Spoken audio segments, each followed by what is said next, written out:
atas undangan PKI Muslim Baruga kami harapkan kesediaan Bapak-Bapak untuk bisa tetap hadir bersama kita menjalin silaturahmi.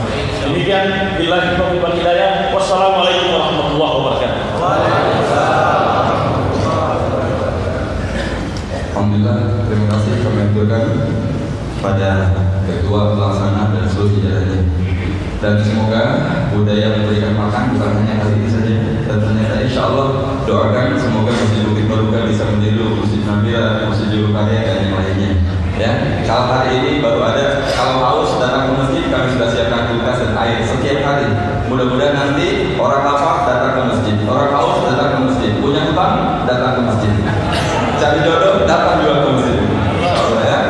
Baik, hadirin yang mulia, selanjutnya izinkan saya menyampaikan sedikit profil dari Ustaz Haji Abdul Somad Azim. Mungkin bagi yang selama ini aktif dengan gadget, ketika melihat gadget langsung ada wajahnya Ustaz. Saya pun termasuk Ustaz. Setiap malam insya Allah saya lihat dan dengar nasihat beliau. Ya. Nama lengkap beliau Haji Abdul Somad LC MA. Kelahiran 18 Mei 1977 Masehi. Jadi tahun 77. Beda berapa tahun dengan saya. Kemudian pendidikan terakhir S1 Al-Azhar Mesir, S2 Darul Hadis Al-Hasani Institut Kerajaan Maroko dengan program spesialisasi bidang hadis. Dan ternyata hadirin yang mulia, beliau sudah mengajar sejak kelas 3 sekolah dasar. Waktu dulu ibunda beliau mengaji, beliau dulu pernah bercerita ketika ibundanya masak, gitu ya Ustaz. Nah, ibunya masak, beliau mengajar teman-teman semuanya. Jadi sepulangnya mengaji, teman-teman sekalian cium tangan beliau. Begitu berbeda. Alhamdulillah. Dan di usia 15 tahun beliau sudah mendapatkan keberkahan untuk berangkat haji ke Baitullah. Jadi kelas 2 MTS sudah haji Pak. Jadi pulang ketika ada pembahasan bab haji, bab nikah, ternyata beliau dipersilakan oleh ustaznya untuk mengajar bab haji. Alhamdulillah. Bapak Ibu sekalian yang mulia, pengabdian beliau hari ini Masya Allah, di antaranya menjadi dosen bahasa Arab di Pusat Bahasa Universitas Islam Negeri Sultan Syarif Kasim Riau. Kemudian menjadi anggota MUI Provinsi Riau, Komisi Pengkajian dan Keorganisasian dari 2009 sampai 2014. Dan masih banyak lagi pengabdian-pengabdian yang saat ini sedang beliau emban. Dan tentunya semua itu pun tidak membuat beliau berhenti untuk berkarya. Begitu banyak karya-karya ilmiah yang telah ditorehkan oleh beliau, dan insya Allah ini menjadi sebuah khazanah Allah Subhanahu Wa Taala untuk kita bangsa Indonesia. Alhamdulillahirabbil alamin. Baik, hadirin yang mulia, untuk selanjutnya kita sambut kehadiran Ustaz yang kita cintai, Bapak Haji Ustaz Abdul Somad LC. Kita takbir sama-sama. Allahu Akbar.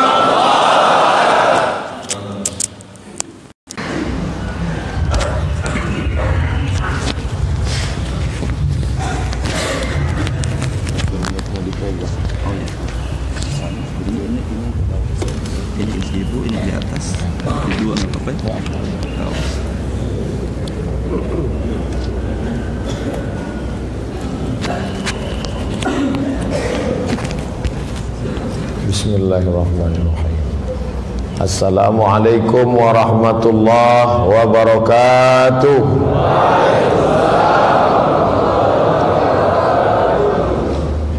Alhamdulillahi wa kafa, wassalatu wassalamu ala al-habibil mustafa wa ala alihi wa ashabihi ahli tuqa wal wafa.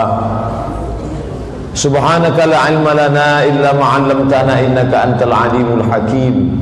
Rabbi syrah li sadri wa yassir li amri wa hlul 'uqdatam min lisani yafqahu qawli. Yang sama-sama kita hormati para asatiz, ustaz-ustaz, guru-guru kita, alim ulama, sri pandai, tokoh masyarakat, tak dapat saya sebut satu persatu, yang berhadir pada hari subuh penuh barakah ini, Al-Mukarram Dr. Al-Ustaz Das'al Latif, kemudian panitia penyelenggara, kemudian Darul Quran, hadirin hadirat yang besar tak dihimbau gelarnya, tak yang kecil tak disebut namanya. InsyaAllah kita semua dimuliakan Allah Subhanahu wa ta'ala. Amin ya rabbal alamin. Saya pertama kali menyampaikan kajian hadis subuh Sabtu pada bulan April tahun 2010. Sampailah hari ini, tapi subuh ini lain dari yang lain. Belum pernah saya sebelum pengajian pakai pijit-pijit dulu, belum pernah. Jadi kalau sudah disebut kata pijit itu orang pikirannya negatif. Maka subuh ini kita melihat ada namanya pijit syariah, lawan dari pijit konvensional. Luar biasa. Ustadz ini diperkenalkan, biasanya orang perkenalkan nama saya saja, nama, tempat tanggal lahir, kemudian di mana beraktivitas sekarang.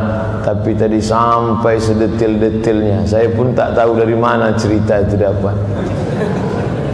Bapak Ibu yang dimuliakan Allah, saya tidak pakai tiang mikrofon karena takut mengganggu kamera yang ada di depan. Baiklah Pak Ustadz, tapi ini kameranya dua, ini mikrofonnya dua, satu untuk bapak-bapak, satu untuk ibu-ibu. Hadirin hadirat yang dimuliakan Allah, seperti yang tertulis di belakang, saya akan sampaikan tausiah ini 1 jam dari pukul 5.30 sampai 6.30 insyaallah. Dakwah tanggung jawab umat. Kenapa begitu judulnya? Karena hari ini kalau sudah cerita dakwah, orang menyerahkan tanggung jawab ini ke ustaz. Ini yang jadi masalah. Assalamualaikum, waalaikumsalam. Ayo solat ke masjid yuk. Jangan ajak-ajak saya. Kamu kan MSI. Kamu kan bukan ustaz. Ini tanggung jawab ustaz ngajak solat ini. Kalau ngajak nonton bareng boleh. Ini sudah diserahkan tanggung jawab agama kepada ustaz. Di sini letak masalahnya. Padahal kembali kepada ajaran Islam. Kenapa Islam ini besar? Karena dakwah dulu dipegang oleh puncak kekuasaan. Siapa dia? Di atas raja-raja. Dia tidak lain tidak bukan adalah Sayyidina wa Maulana Muhammad sallallahu alaihi wasallam. 13 tahun di kota Makkah Al-Mukarramah tidak ada kekuasaan politik sama sekali. Apa yang terjadi? Islam lemah. Tidak ada solat berjamaah selama di kota Makkah karena kekuasaan tidak ada. Nabi solat di samping Ka'bah, kepalanya disungkup pakai kain, disiram pakai kotoran onta, dicekik oleh kafir Quraisy. Sampai datang Sayyidatuna Fatimah radhiyallahu anha. Lalu orang-orang kafir Quraisy merasa sungkan melawan perempuan. Tapi begitu Nabi SAW punya kekuasaan di kota Al-Madinah Al-Munawwarah, maka bangkitlah Islam. Oleh sebab itu, ketika dakwah ini dipegang, ditopang dengan kekuasaan, maka luar biasa. Dan Sulawesi pada umumnya, Sulawesi Selatan bil khusus, dari sejak zaman Syekh Yusuf Al-Makassari sampai Jenderal Muhammad Yusuf, itu kekuasaan menjadi pilar utama. Sampai ketika wakil presiden mengeluarkan statement bagaimana tentang hidup bersama di negeri ini. Kenapa pendirian rumah ibadah, masalah masjid, masalah gereja, statement itu menjadi viral. Kenapa? Karena diucapkan oleh orang yang punya kekuasaan. Jadi kalau dulu ada orang mengatakan, apa itu kekuasaan? Politik haram, politikus, tikus, politik jahat. Akhirnya banyak anak umat Islam meninggalkan politik. Ketika orang lain mengambil politik, baru kita pusing 7 keliling. Oleh sebab itu ada ungkapan, kalau umat Islam tidak peduli pada politik, maka Islam akan dipimpin oleh politikus yang tidak peduli pada Islam. Itu ucapan Najmuddin Erbakan dari Turki. Oleh sebab itu dalam Islam diajarkan sab'atun yuzilluhumullah, ada 7 yang dapat naungan nanti. Alhamdulillah subuh ini kita dinaungi oleh kubah masjid yang megah dan besar, tapi nanti sampai masanya tidak ada lagi tempat naungan. Dan di antara yang mendapatkan naungan itu, yang pertama, Nabi tidak menyebut al-alimul kabir, ulama besar, bukan. Nabi tak ada menyebut az-za'im, tak ada. Tapi Nabi menyebut al-imamul adil, pemimpin yang adil, orang yang punya kekuasaan politik. Oleh sebab itu ceramah penting, khutbah rukun solat Jumat, tapi ceramah tidak menyelesaikan masalah. Betapa banyak malah ceramah menimbulkan masalah. Sebelum Ustaz Abdul Somad itu ceramah tak ada masalah. Sesudah dia ceramah inilah muncul masalah. Ketika Ustaz ceramah berapi-api di atas mimbar, Allahu Akbar, mari kita tegakkan, belum keluar pintu masjid sudah hilang. Tapi begitu ada kekuasaan dipakai, mungkin dia tidak pandai ceramah, mungkin dia tidak bisa khutbah, tapi dengan satu tanda tangannya sudah keluar perda syariah. Jadi sekarang dipahami, Bapak Ibu cobalah ambil kertas, ambil pena, beri kepada anak-anak sekolah. Apa itu apel? Mereka akan buat gambar buah apel. Apa itu pesawat? Mereka akan gambar pesawat.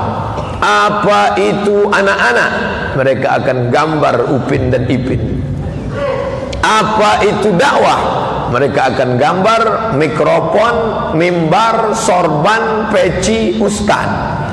Bahwa ceramah salah satu dari unsur dakwah, ya, tapi dakwah mengajak orang tidak hanya oleh ustaz. Ustaz ceramah, tausiah, kultum itu satu sub bagian dari dakwah, tapi semua elemen mesti berdakwah. Dan yang paling kuat perannya, sebagaimana yang dikatakan sosiolog muslim bernama Abdurrahman Ibnu Khaldun.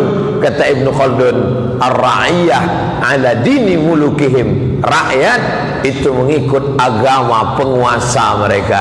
Kita bermimpi ke depan, kalau saat ini mungkin orang Islam, politik Islam sedang kalah, tapi ke depan anak-anak kita akan bangkit dengan syiarnya, menegakkan agama Allah, menolong agama Allah, tapi juga dia tidak meninggalkan dunia, karena dunia ini dibentangkan. Makanya doa kita setiap selesai solat, di luar solat, bahkan di dalam solat, kita panjatkan Rabbana atina fid dunya hasanah wa fil akhirati hasanah. Bapak Ibu yang dimuliakan Allah Subhanahu wa taala, hari ini kita lihat semua diserahkan kepada penceramah, diserahkan kepada ulama, diserahkan kepada ustaz. Bayangkan kalau ada orang-orang yang punya segenggam kekuasaan dipakai menolong agama Allah, maka insya Allah masalah tidak selesai. Karena dunia ini tempat masalah. Umar bin Abdul Aziz meninggal, masalah masih tetap ada. Sultan Muhammad Al-Fatih meninggal, masalah tetap ada. Kalau ada orang mengatakan bingung melihat dunia ini, apa dunia ini Pak Ustaz? Kok isinya masalah saja? Kamu salah masuk. Kalau mau tidak ada masalah, masuk surga. Nanti di akhirat baru kita lepas dari masalah. Berani menghadapi dunia, berani menghadapi masalah. Takut menghadapi masalah, jangan masuk ke dunia. Takut masuk ke dunia, mati saja. Jelas. Tapi paling tidak kita sudah menyelesaikan masalah. Ustaz, ya, saya mau ambil jurusan Visipol, Fakultas Ilmu Sosial Ilmu Politik. Untuk apa ngambil politik? Masuk neraka kamu masuk politik. Oh, bagus. Dengan itu kamu bisa memperjuangkan perda zakat. Saya menyampaikan tausiah di salah satu daerah. Saya menjadi anggota sosialisasi zakat 5 tahun. Sebelum ada peraturan PNS tidak boleh menjabat Basnas. Dulu saya bagian sosialisasi di sana. Ketika saya tanya kenapa saya dimasukkan bagian sosialisasi, karena ustadz suaranya keras, jadi cocok untuk ngajak orang bayar zakat. Saya sampai ke Allah, hadirin yang dimuliakan Allah, jamaah Jumat, bayarlah zakat. Tak bertambah Pak Ustaz. Tapi begitu ada seorang bupati, tidak khutbah, tidak ceramah, tapi mengeluarkan perda zakat bersama anggota legislatif. Semua PNS mengeluarkan zakat 2,5%. Maka kabupaten, salah satu di antara 12 kabupaten di Riau, namanya Kabupaten Siak, memperoleh perolehan zakat 10 miliar pada tahun 2015. Dengan bangganya saya bawa cerita itu ke Aceh. Lalu saya katakan, kami di Riau dengan kekuasaan politik berdakwah di jalan Allah mampu mengumpulkan zakat sebanyak 10 miliar. Selesai acara, makan dengan panitia. Kata panitia, kami di sini 15 miliar Pak Ustaz. Saya pun terdiam. Bapak-bapak, ibu-ibu, adik-adik, anak-anakku sekalian, jadi jangan kalian kotakkan ustadz ke dalam kotak bernama dakwah, isinya ustadz ustazah. Saya sudah serahkan pada kalian, lalu saya tidak berdakwah. Jangan. Yang muda-muda, yang tua-tua Pak Ustadz, yang tua-tua juga, cita-citanya masih setinggi bintang di langit. Kalian akan jadi bupati, wali kota, anggota legislatif. Bayangkan kalau anak-anak muda yang hari ini, yang katanya tadi berangkat dari rumah jam 3 karena mengejar barokah di masjid. Luar biasa barokahnya.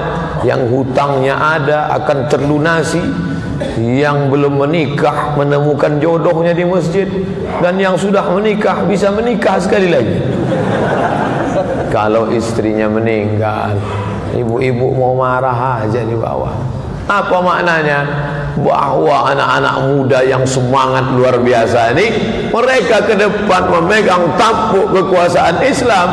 Bayangkan hari ini masjid-masjid solat subuh di sebagian tempat sepi, sunyi. Tapi kalau orang yang punya kekuasaan itu datang, bahkan mungkin dia yang azan. Jadi lihat musola masjid kantor tidak ada orang, waktu sudah masuk dia yang azan. Allahu Akbar, Allahu Akbar.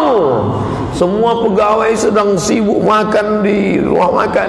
Mereka dengar, itu siapa yang azan? Pemimpin kita sedang azan. Apa kata mereka?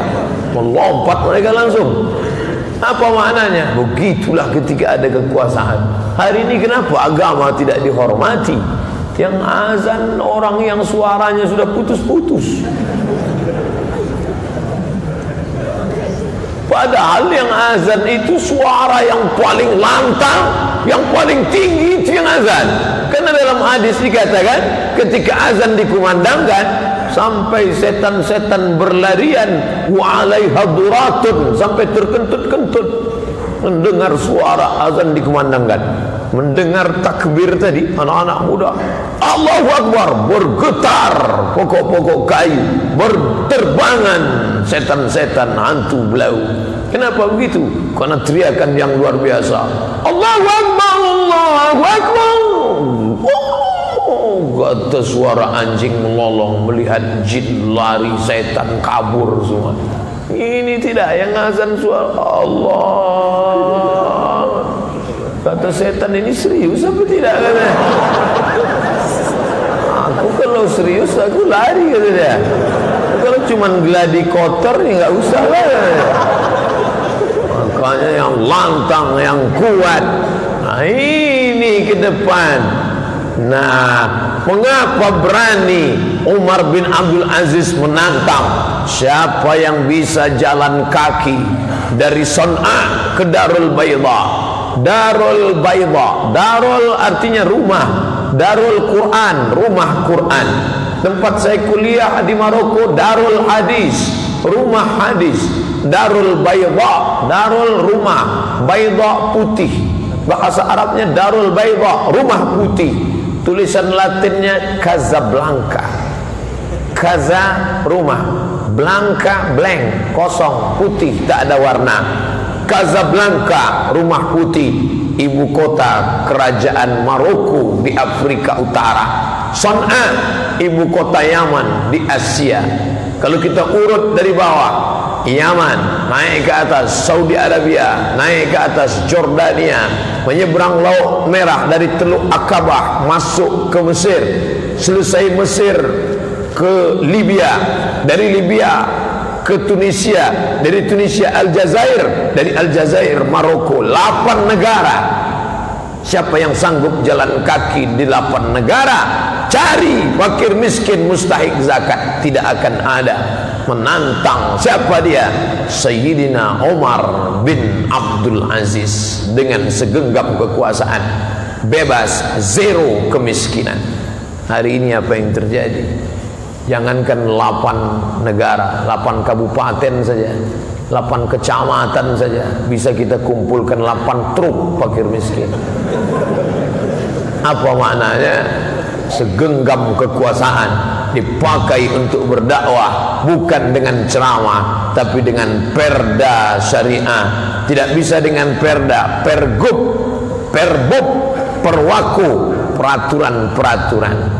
Anak-anak gadis yang bercelana pendek, mohon maaf, yang membuka aurat. Ustaz ceramah di masjid enak, tapi anak-anak muda kita di mall, di pusat perbelanjaan, siapa yang menceramahi mereka? Tidak mungkin saya berceramah di sana, assalamualaikum warahmatullahi wabarakatuh, wahai adik-adik yang bercelana pendek. Nah, mungkin saya berceramah di sana, mungkin langsung mereka rekam. Tengok nih orang gila nih katanya. Lalu bagaimana itu? Bisa keluar perda syariah, dilarang membuka aurat di tempat umum. Mengapa demikian? Karena ini adalah untuk menjaga, bukan yang perempuan yang dijaga, tapi laki-laki dijaga. Pelecehan seksual. Kalau bawa-bawa nama Islam, apa itu Islam? Teroris, jihadis, jahat, ekstrim, mengekang kebebasan. Tapi ketika Eropa membuat suatu peraturan, bis for woman, bus just for woman, ada satu bis untuk perempuan saja. Itu pernah dibuat di Eropa tahun 1998, musim panas. Kakak kelas saya membacakan koran di Kairo, mat, tengok nih, ada bis khusus di Eropa untuk perempuan, laki-laki tak boleh masuk. Untuk apa? Menghindari pelecehan seksual. Yang dijaga itu bukan laki-laki, perempuan terjaga dengan aturan Islam. Dengan apa? Kekuasaan dipakai menolong agama Allah. Anak-anakku, adik-adikku, kalian yang dari sekarang sudah punya bakat kekuasaan, ketua kelas itu bakat kecil-kecilan, agak meningkat sedikit ketua OSIS, agak naik lagi presiden. Presiden apa? BEM, Badan Eksekutif Mahasiswa. Tamat dari sana, digodok di organisasi, punya bakat politik, kalian terjun ke sana. Bukan pandai cuman hebat buat proposal. Banyak aktivis-aktivis kita. Dulu kita kalau ketemu aktivis, yang kita bayangkan di wajahnya itu sudah tampak pejuang-pejuang. Sekarang enggak, begitu nampak wajahnya langsung tertulis proposal. Adik-adik, bapak-bapak, ibu-ibu, bagi kita yang sudah lewat umur, tidak bisa menjemput masa lalu, jangan sedih. Anak-anak kita kalau mau berkarya, kalau mau menolong agama Allah, mumpung ketika kekuasaan masih ada di tangan, pakailah.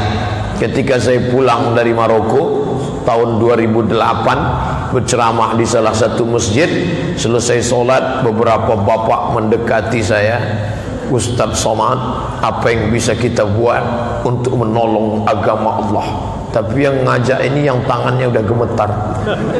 Dalam hati saya, apa yang mau digoncang? Mohon maaf bapak-bapak yang sudah pensiun, kontribusi pemikirannya, sumbangsih masa lalunya, menulislah Pak. Tuliskan bagaimana pengalaman bapak 20 tahun yang lalu ketika pernah memegang kekuasaan. Menulislah supaya orang di masa akan datang tahu bahwa kau pernah hidup di masa lalu. Jangan tinggalkan kuburan, karena sekarang developer sudah banyak mengambil kuburan untuk menjadi rumah elit. Jangan tinggalkan warisan, karena warisan akan diperebutkan anak menantu sampai mereka tak lagi ingat. Tinggalkan tulisan, sampai kapanpun akan kekal abadi. Alhamdulillah Pak Ustaz, memang kami sudah setiap hari menulis. Apa yang kau tulis? Status FB Pak Ustaz. Tulislah karya-karya autobiografi, biografi, tulisan pribadi. Tak punya uang untuk mengupah orang lain, kita sendiri menulis, sehingga ketika dibaca oleh generasi akan datang, oh begitu caranya, yang paling tinggi di atas. Ustaz Somad tuh pandai ceramah aja tuh, motivasi orang supaya jadi ini jadi ini. Dia sendiri ceramah melulu, ceramah aja. Halakam ru'un lam ya'rif qadrah. Yang paling celaka itu siapa? Orang yang tidak tahu siapa dirinya. Saya paham betul tentang diri saya. Bakat saya pengajar, pekerjaan tetap saya dosen di Fakultas Usuluddin, mata kuliah hadis, kenal jurusan Darul Hadis. Pulang ada tes dosen hadis, mata kuliah hadis, ngajar hadis sampai hari ini. Kemudian diundang ke Makassar, sampailah subuh malam tadi, nanti siang, dan langsung pulang insya Allah. Bakat saya di situ, menulis, ceramah, seminar, menjadi guru.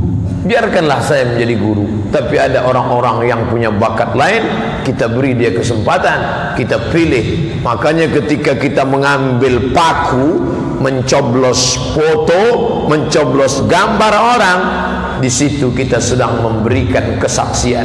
Saya Abdul Somad, hamba Allah, bersaksi bahwa orang ini layak aku pilih karena dia akan berdakwah bukan dengan suaranya, bukan dengan khutbahnya, tapi dengan kekuasaan politiknya. Aku coblos dia. Di mana Pak Ustaz? Terserah, mau di mata, mau di mulut, yang penting berlobang. Kalau tidak nanti tidak sah. Inilah dia. Jangan lupa, ala adlukum ala akbaril kabair. Maukah kalian aku tunjukkan dosa terbesar di antara dosa besar? Apa itu ya Rasulullah? 3 dosa terbesar. Al-isyraq, syirik, mempersekutukan Allah. InsyaAllah kita selamat. Yang kedua, uququl walidain, durhaka. Saya husnuzan, kita selamat. Saya tak durhaka lagi Pak Ustaz. Kenapa? Mak bapak saya sudah meninggal dua-duanya. Tapi yang ketiga nih kita khawatir.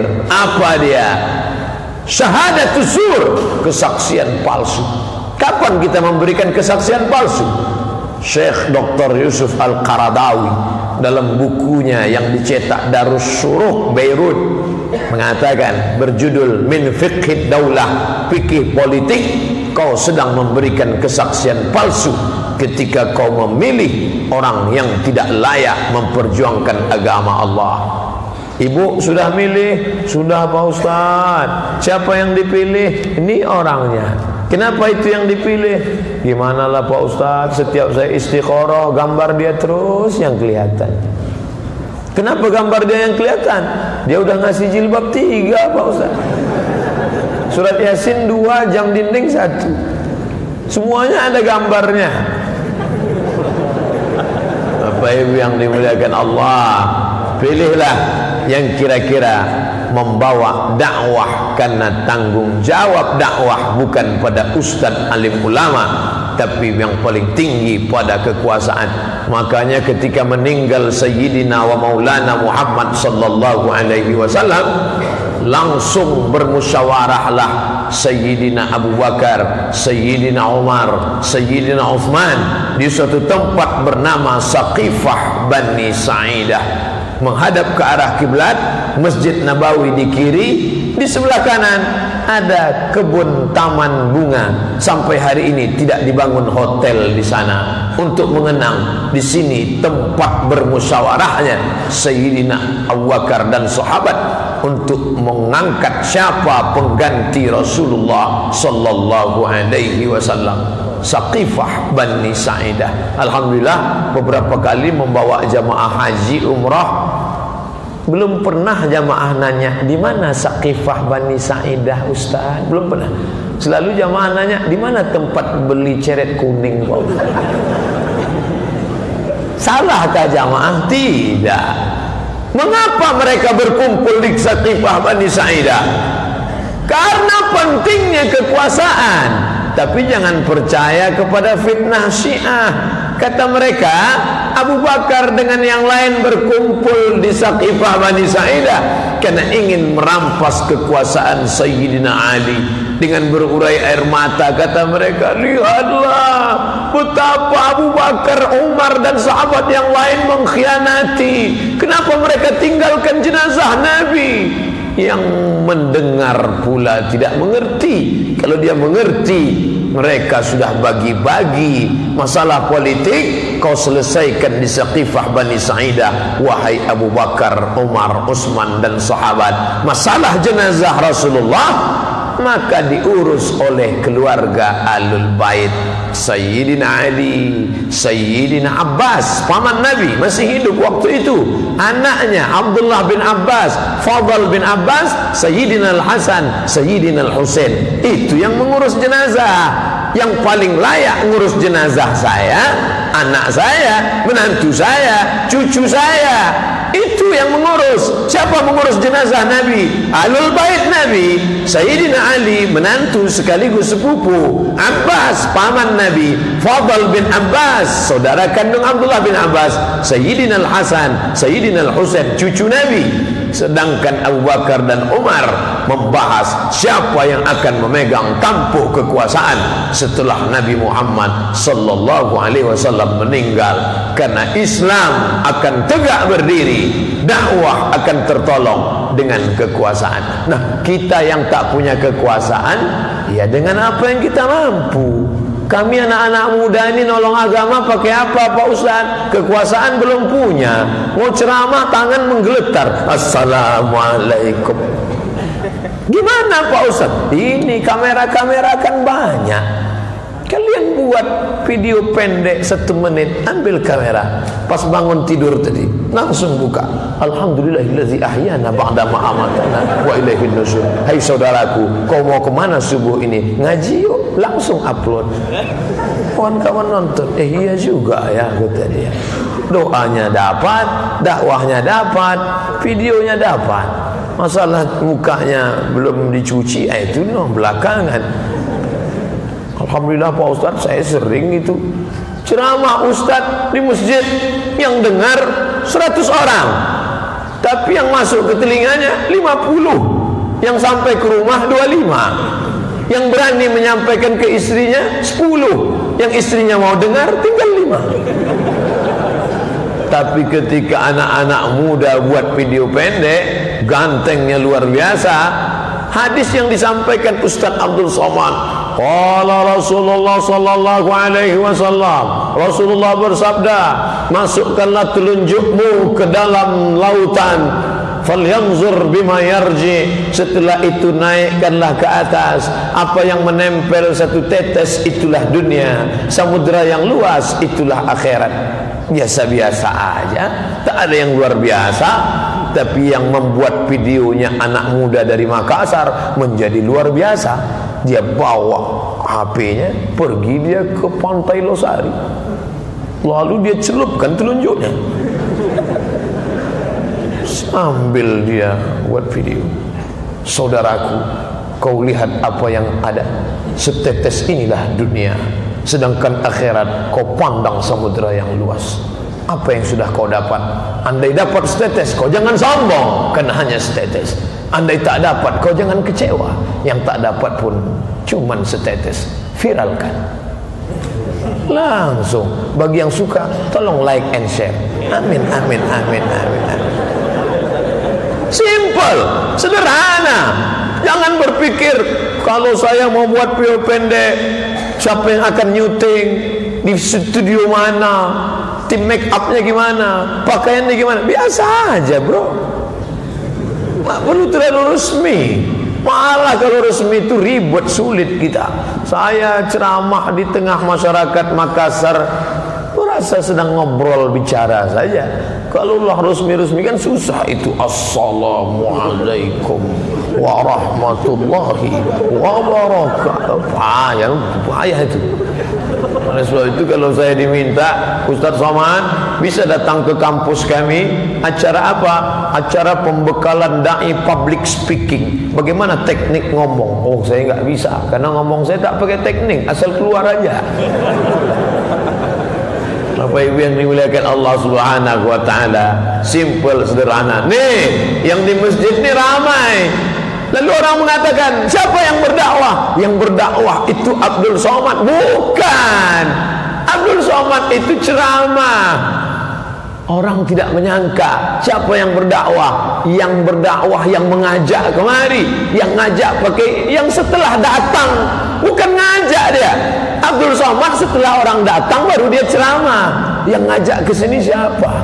Yang menyebar info di WhatsApp, yang menyebar di Twitter BBM video pendek, yang menyebar di Instagram, yang memposting foto. Mungkin dia tidak menyangka itu, tapi di akhirat satu tetes, faman ya'mal mithqala dzarratin khairan yarah. Yang mencetak ini digital printing, yang memutihkan wajah Ustaz. Saya sampai tak kenal kok putih sekali. Luar biasa. Yang membuat di belakang, memang dia tidak apa-apa, bukan siapa-siapa, dan orang tidak menganggap, tapi dia sudah bagian dari dakwah. Ini yang perlu kita pahami, sehingga kita menganggap kita sebagai elemen dakwah. Dia tidak diminta kata sambutan di depan. Yang diminta kata sambutan adalah ketua panitia, ketua pengurus masjid, alim ulama. Bapak Ibu pernah tidak melihat suatu acara, tiba-tiba protokol mempersilakan, berikut ini mari kita dengarkan kata sambutan yang akan disampaikan oleh penyebar undangan. Tidak ada itu. Lalu siapa yang memberikan kata sambutan? Memang ada orang-orang yang untuk mengucapkan tarhib, ahlan wa sahlan, selamat datang. Ada orang yang menyampaikan ceramah. Makanya kalau disebut berikut ini mari kita dengarkan tausiah yang akan disampaikan oleh seorang dai. Dai diambil dari kata da'a, yad'u, dakwah, dai, mengajak. Abdul Somad tidak pernah mengajak. Nun di pojok sana. Dia bukan LCMA, dia tidak ustaz, dia manusia biasa, bukan sekolah agama, orang bengkel, orang kerja di print, orang, tapi dia sudah mengajak sahabatnya. Begitu dia selesai sholat, assalamualaikum, waalaikumsalam, nanti subuh datang ya. Kemana? Ke masjid kita. Acara apa? Ada acara di pengajian. Ustadznya dari mana? Dari Pulau Sumatera, Nun yang jauh di sana. Siapa namanya? Lupa saya namanya siapa. Ustadz Abdul Somad. Ayo insyaallah datang. Yang ini cerita ngajak lagi. Ada komunikasi. Assalamualaikum warahmatullahi. Assalamualaikum warahmatullahi. Apa kabar Pak Haji? Sehat. Gimana kabarnya? Sehat. Nanti subuh kita datang ya. Iya. Ini yang tidak ada lagi sekarang. Komunikasi sudah diputus. Duduk 5 orang menantikan bis yang sama, kereta api yang sama, pesawat yang sama, tanpa ada bicara. La salam wala kalam. Salam tak ada, kalam tak ada. Semuanya dengan dunianya masing-masing.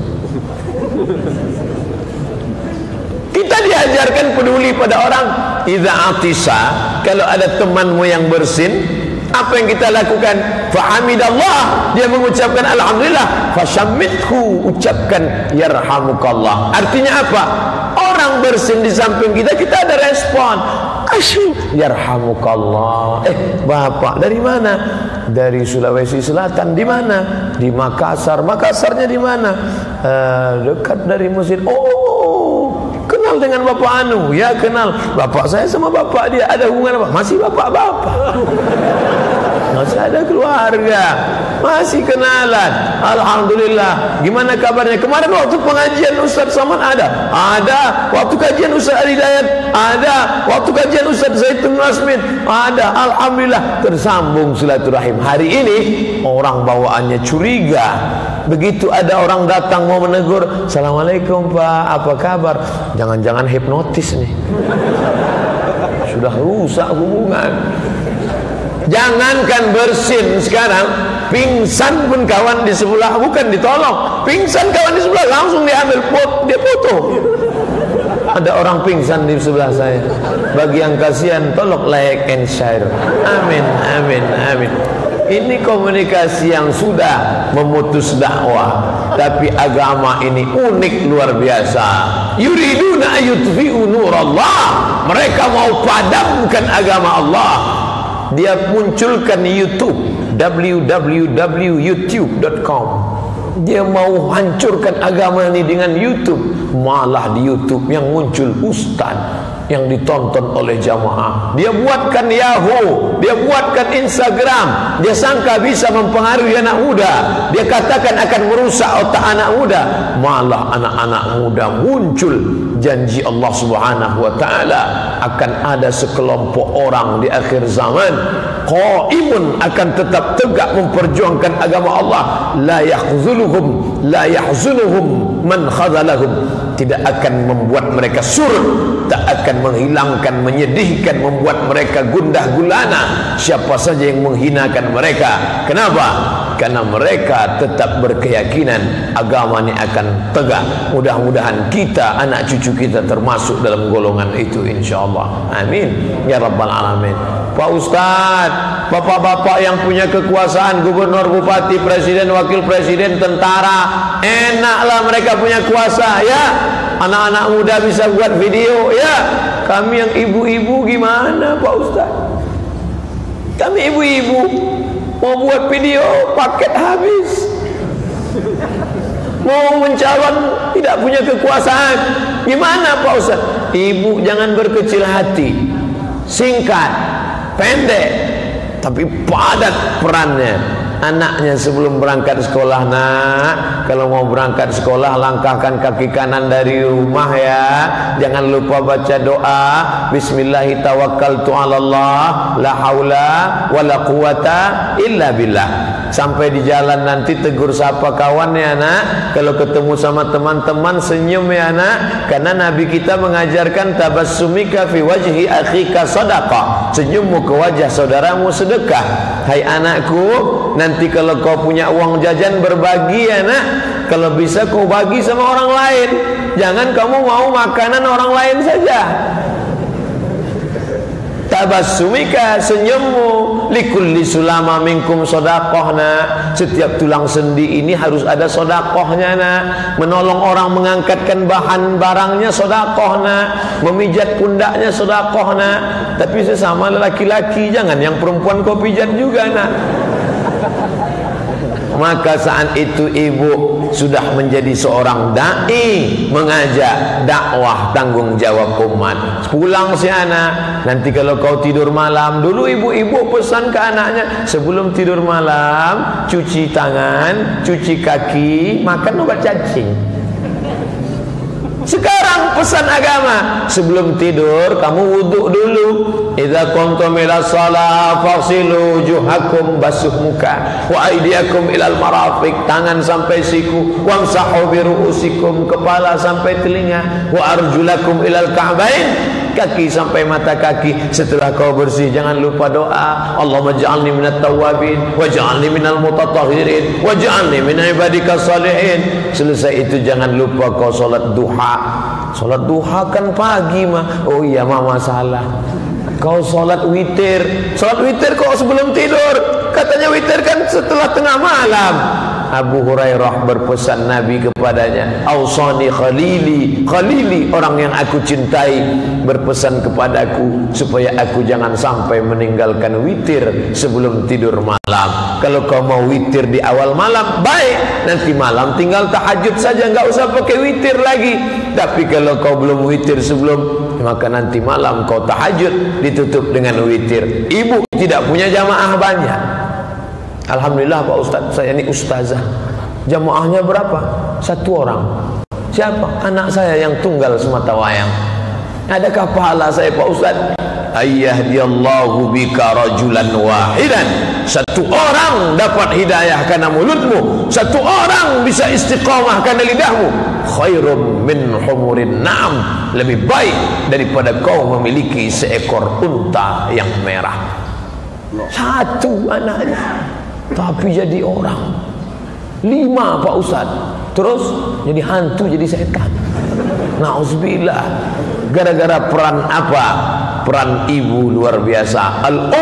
Ibu, al-madrasatul ula, pendidikan yang pertama. Pendidikan sebelum TK, sebelum SD, sebelum SMP, sebelum SMA, sebelum S1, S2, S3, ada madrasah utama. Siapa dia?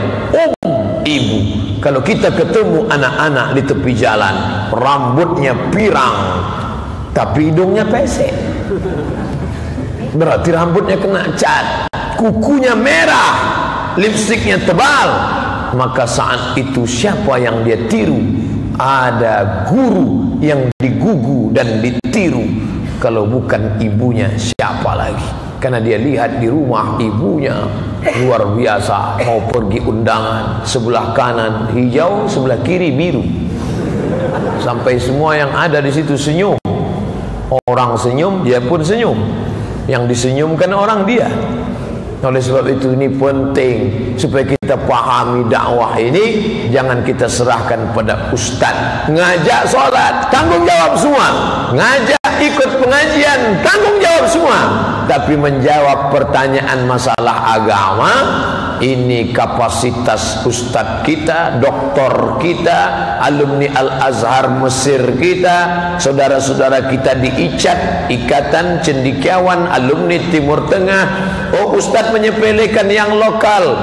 Buya Hamka tidak pernah belajar di Al-Azhar Mesir, tapi Al-Azhar yang memanggil dia untuk diberikan gelar doktor. Jadi jangan berkecil hati. Kami tidak pernah di Mesir Pak Ustaz. Buya Hamka tak pernah kuliah di Mesir.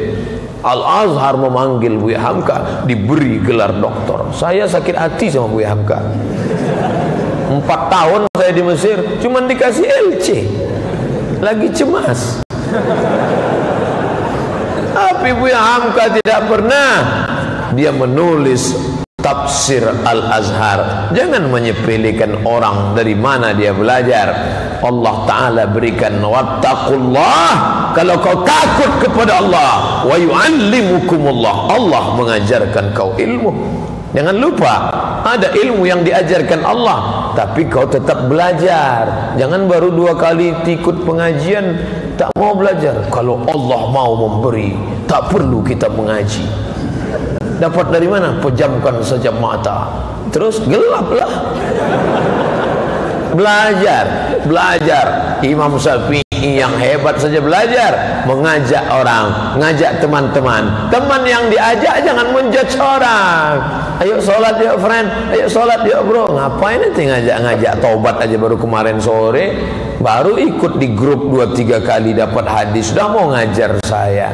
Saya aja belajar udah puluhan tahun nggak mau ngajar orang, dua-duanya tak betul. Yang satu sudah belajar nggak mau mengajar, yang satu baru belajar sudah merasa diri ulama besar. Kita ini bukan apa-apa dan bukan siapa-siapa. Kita ini hanyalah hamba Allah, butiran-butiran debu. Wa takunul jibalu kal ihnil manfush. Jibal, gunung, bukit seperti bulu kambing yang dihembus angin. Ambil bulu kambing, cukur, letakkan ke telapak tangan, letakkan di depan kipas angin yang kuat, hilang.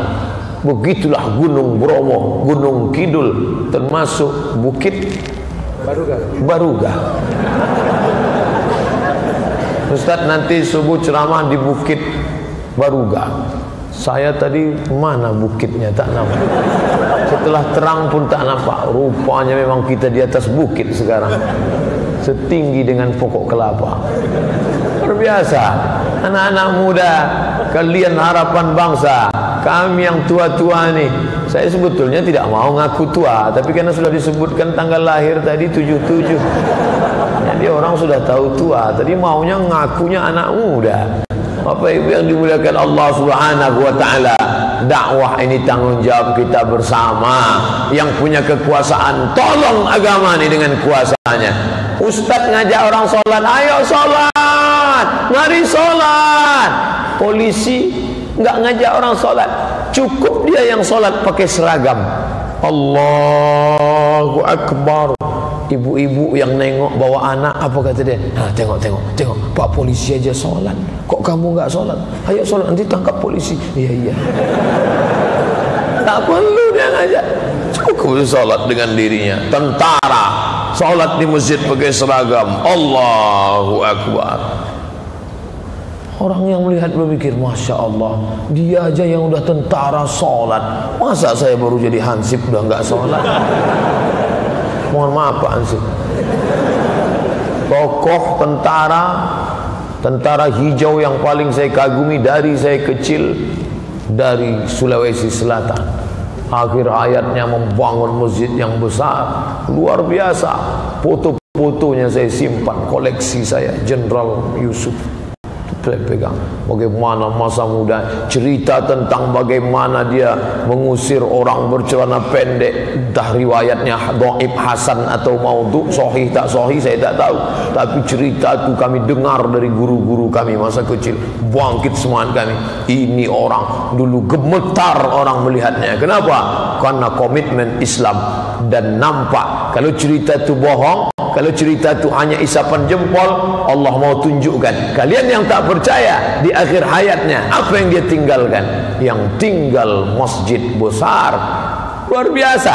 Allah mau mengatakan, kalau ada orang yang namanya dibuat-buat pencitraan, toh berakhir dengan sekedar itu saja, seperti asap yang dihembus angin. Tapi sampai hari ini namanya disebut orang, namanya diabadikan.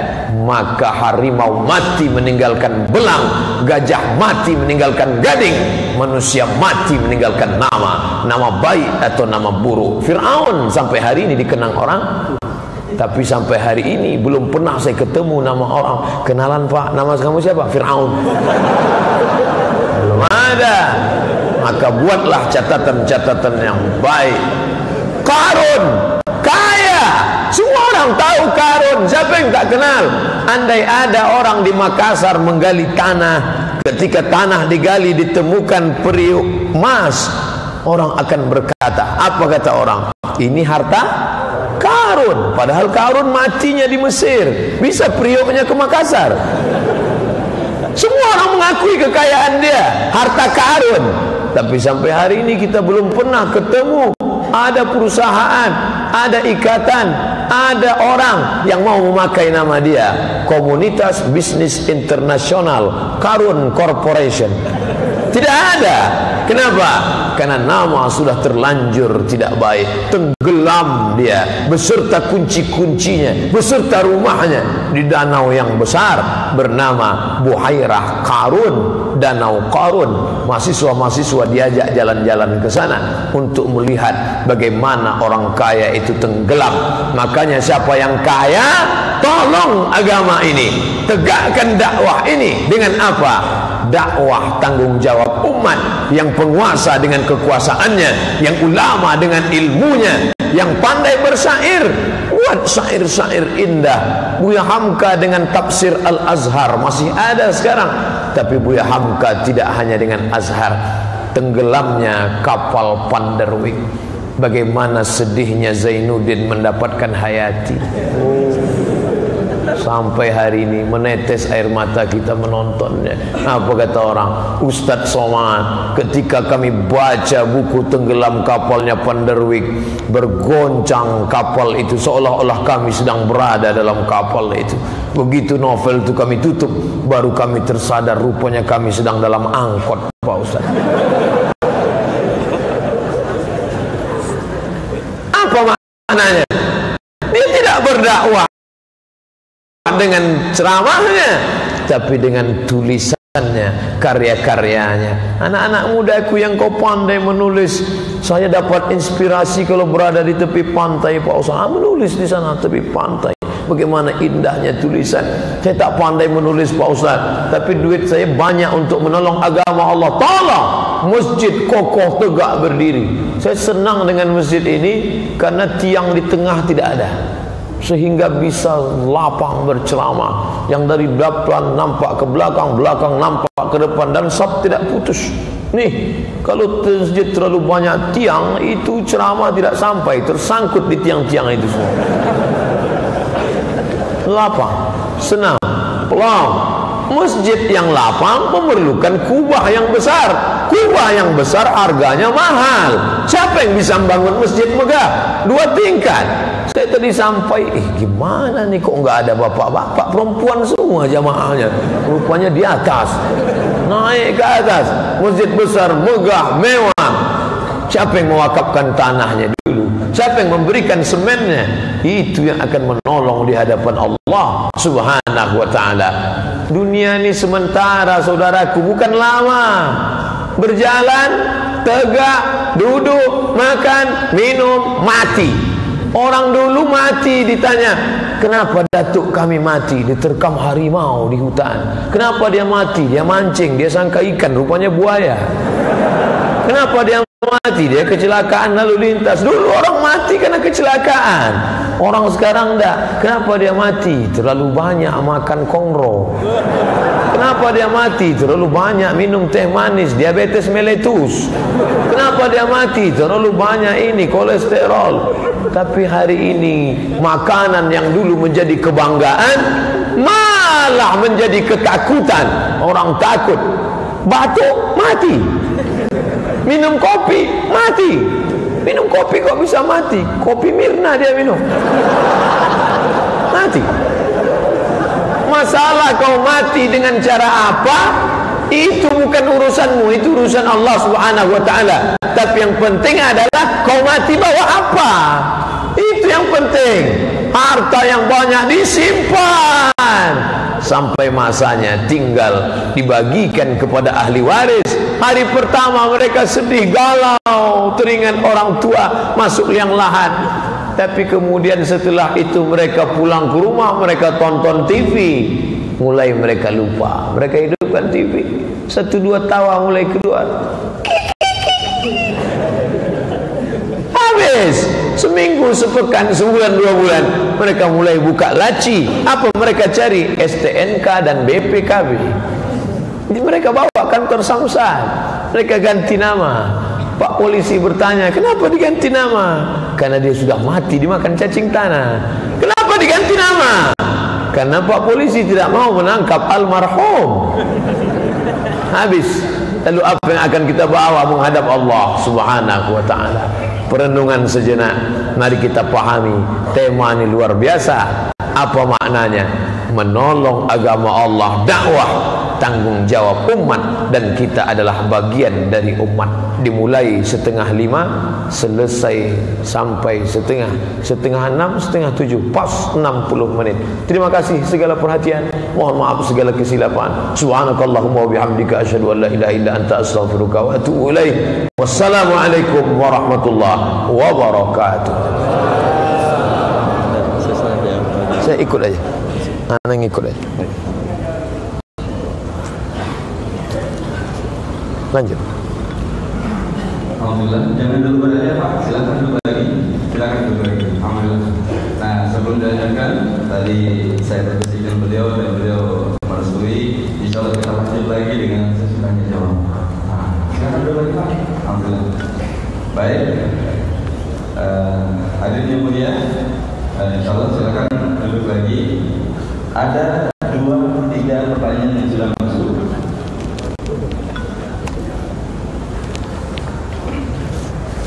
Kalau ada pertanyaan silakan di kertas, nanti diarahkan ke depan. Insyaallah. Sudah ada 3 pertanyaan yang masuk di depan. Dan insya Allah kita masih ada waktu Ustaz sampai pukul 7. Nanti dilanjutkan dengan sarapan di guest house bersama panitia dan tim beliau, dan yang lain sarapan di tempat yang sudah kami siapkan. Kalau tidak cukup, di sepanjang Jalur Barokah sudah banyak kulitnya, insya Allah. Ya. Baik Ustaz. Ada 4 kertas. Berapa menit kita lihat saja. Bagaimana menyikapi fenomena tahzir mentahzir sesama umat muslim, terutama dalam hal urusan metode dakwah. Kita perhatikan, siapa saja yang ditahzir pasti makin melejit. Contohnya Ustadz Adi Hidayat, begitu ditahzir melambung tinggi. Makanya saya mudah-mudahan saya ditahzir. Tahzir dalam ilmu hadis disebut dengan jarah wa ta'dil. Bolehkah kami meriwayatkan dari si fulan? Jangan. Kenapa tidak boleh? Wa rafidhi, dia Syiah Rafidah. Kenapa tidak boleh? Wa khariji, dia Khawarij. Kenapa tidak boleh? Wa murji'i, dia Murji'ah, Irja. Kenapa tidak boleh? Dakhala fitnatul Quran, dia masuk dalam fitnatul Quran, khalqil Quran. Dulu jarah wa ta'dil mentajrih orang supaya jangan diterima riwayatnya karena dia masuk dalam kelompok ahlul bid'ah. Ahlul bid'ah itu siapa? Syiah Rafidah, Khawarij, fitnah khalqil Quran, Qadariyah, Murji'ah, Mu'tazilah. Adapun sesama ahlus sunnah wal jamaah, maka hati-hati. Dan jamaah pun sering menjebak kita untuk pada sesuatu. Saya terjebak pernah ketika masuk pertanyaan, apa pendapat Ustadz Abdul Somad tentang fatwa pendapat Profesor Dr. Quraisy Shihab tentang masalah jilbab.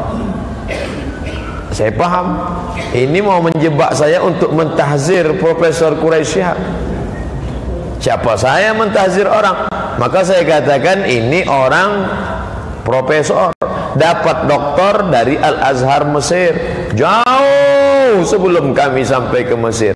Bahwa dalam suatu masalah seseorang, maka saya jawab di situ, kharij anil jumhur, pendapat ini keluar dari jumhur ulama. Tapi untuk mengatakan ini dhalun mudil, jangan dengarkan ucapannya, bid'ah dhalalah, neraka jahanam tempatnya. Ente siapa?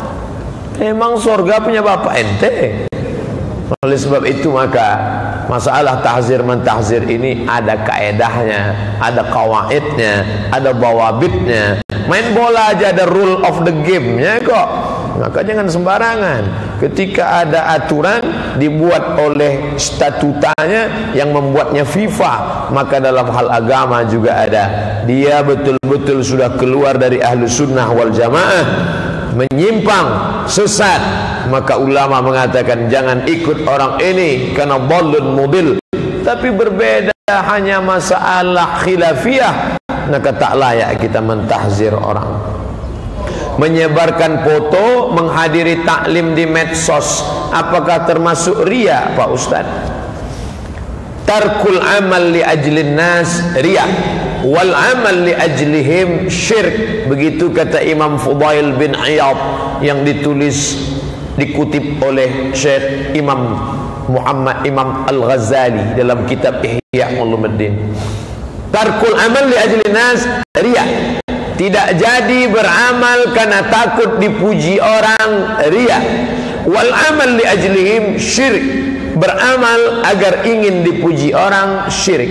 Saya masuk ke masjid, mau tahiyatul masjid, tadi terlambat datang ke depan, mau tahiyatul masjid, jangan tahiyatul masjid lah, nggak enak nanti dipuji orang, riya. Buatlah tahiyatul masjid, buat ayatnya Ar-Rahman biar lama tegaknya dilihat orang, syirik.